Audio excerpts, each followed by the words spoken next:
নমস্কার সবাইকে, রান্নাঘরে বাঙালিয়ানাতে আপনাদের আরেকবার স্বাগত জানাই। আশা করি সবাই ভালো আছেন, সুস্থ আছেন। আজকে এসেছি খুব সাধারণ একটি রেসিপি নিয়ে।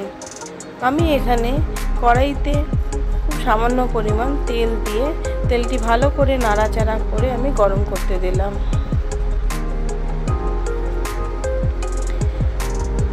তেলটা ভালো করে গরম হয়ে গেলে আমি এখানে কিছুটা পরিমাণ বাদাম দিয়ে নাড়াচাড়া করে বাদামগুলো ভালো করে ভেজে নেব।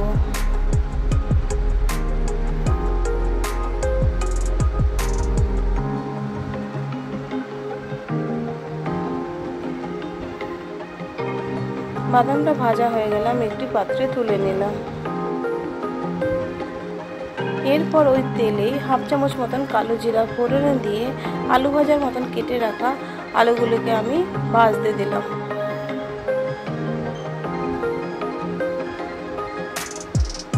আলুগুলো দিয়ে একটু নাড়াচাড়া করে নেব।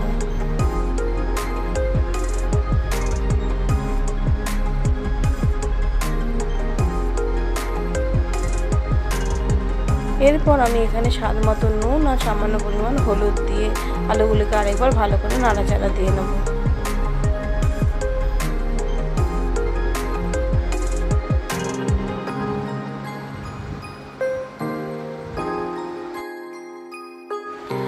আলুগুলো একটু ভাজা হয়ে আসলে আমি এখানে কুচি করে রাখা পেঁয়াজগুলি দিয়ে দেব।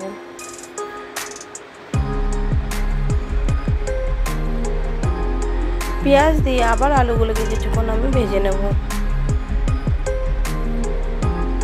এখানে ফ্লেমটা আমি খুব বেশি বাড়িয়ে দেবো না, লো টু মিডিয়াম ফ্লেমে পুরো রান্নাটা করব। এরপর এখানে একটু ঝালের জন্য কুচি করে রাখা কাঁচা লঙ্কা আমি দিয়ে দিলাম।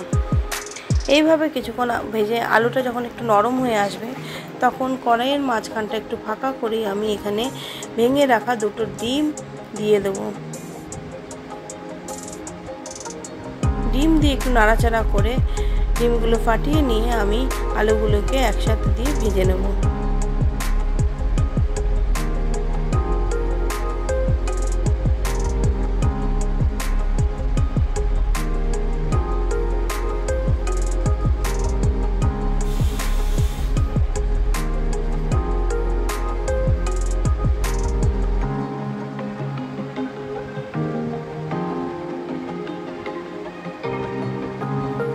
এই ভাজাটি বানাতে বেশ একটু সময়ই লাগে, একটু ধৈর্য ধরে লো টু মিডিয়াম ফ্লেমেই বানাবেন, তাহলে আলুগুলো খুব সুন্দর সফট হবে।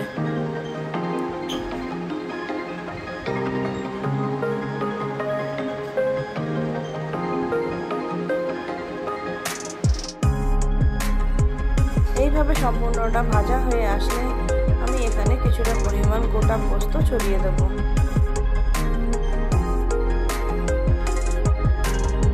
পোস্ত দিয়ে আলুটা একটু নাড়াচাড়া করে নেব। এরপরে এখানে ভেজে রাখা বাদামগুলো আধ ভাঙা করে ওর মধ্যে দিয়ে ভালো করে নাড়াচাড়া দিয়ে আমি নামিয়ে নেব। এভাবে একবার ভেজে আলু পরোটার সাথে খেয়ে দেখবেন, খুব ভালো লাগে।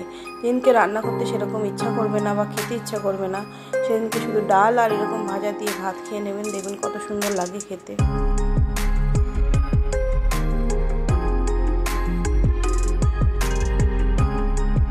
রেসিপিটি কেমন লাগলো সবাই কমেন্টে জানাবেন। যদি ভালো লেগে থাকে লাইক করে দেবেন, চ্যানেলটি শেয়ার করে দেবেন আর সাবস্ক্রাইব করে দেবেন। সবাই ভালো থাকবেন, সুস্থ থাকবেন। আমি অর্পিতা ফিরে আসবো আরও একটি নতুন রেসিপি নিয়ে। সবাইকে ধন্যবাদ।